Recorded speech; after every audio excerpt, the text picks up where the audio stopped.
welcome back to our trifecta where we're exploring Greek cuisine today. So in this video we're going to focus on tzatziki, which is going to accompany our chicken souvlaki. So for the tzatziki, what you're going to need is 1.5 cups of Balkan style yogurt. So this is Balkan style yogurt.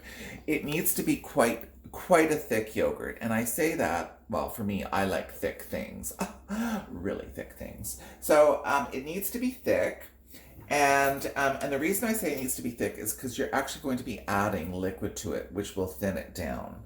So we're going to add our 1.5 cups of yogurt to a bowl, and to the yogurt, oh dear, I think I need a new spatula.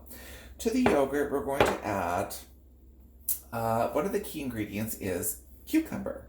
Now, this is sad looking cucumber. That is actually that. So basically what you need roughly 2 cups of shredded cucumber.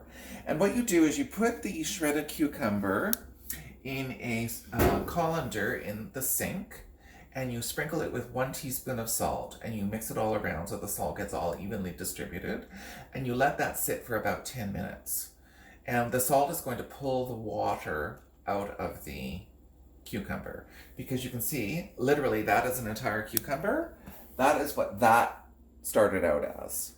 And so that's obviously a lot of water in there, and you do not want that water in your tzatziki. So so we're going to add this. Is there even any? No, there's no liquid in here now. So we're going to add the cucumber, and then we're going to add 3 tablespoons of chopped fresh dill. Now this is actually just 2 tablespoons. Here I'm going to add that, and I'm going to just chop one more tablespoon. I'm just going to eyeball it for you. You want to make sure, now the dill, you just want the fronds. So this is how you get your dill from the supermarket, just like this. And I just use the frondy bits at the end here for whenever I'm cooking. I don't usually use the stem part. And you know, it smells kind of funky. I mean, it smells like dill, but it also smells kind of chemically.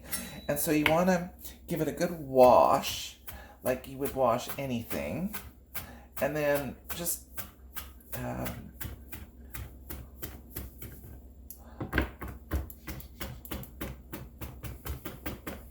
there we go. Yeah, I say that's a tablespoon. Okay, so we're just going to toss that in. And then we're also going to add 2 tablespoons of lemon juice, fresh lemon juice, and 2 tablespoons of olive oil. And lastly, we're going to add 3 garlic cloves. Now, you can chop them. I actually have pressed mine, so mine have gone through the garlic press. And so we're going to put those in there. And you know, ideally you want to make this a few hours before you're going to use it. It makes a really, it's just, I don't know, there's just something about homemade tzatziki that's just so delicious. So, I mean, I don't know if you can see, I mean, and then typically what we do is, I like to buy the fluffy pita. So there's all different kinds of pita bread you can buy. And, there we go, and that's it. And then I'm just going to put it in a serving bowl in the fridge. And that's it for tzatziki. It's just so easy to make. Now, where are the fluffy pitas? Do we have the fluffy pitas? Pantry. Pantry. Oh, in the pantry. Fluffy pitas are in the pantry. Oh, yeah. So this is the kind of pitas I like to serve with my, so you get an idea. And they're stuck. There you go. So typically, Mary Jane, when she's barbecuing, will throw these on the barbecue, and they get like lovely and scored, and then come up all nice and crispy, and then we serve them out with the pita and the tzatziki. So that's it.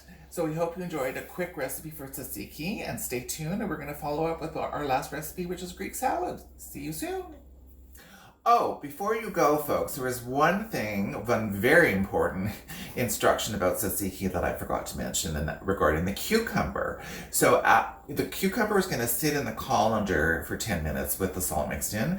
And then what you need to do is, to get it out, the water, you really, really, really need to squeeze it. Squeeze, squeeze, squeeze that cucumber, because you want to get out as much water out of the cucumber as you can before you add it to the Balkan style yogurt. And that was it. That was what I missed in the last instructions. So there you go. Make sure you squeeze out all that water that you can from the cucumber. There you go. We'll see you next time on What's in Polly's Pantry.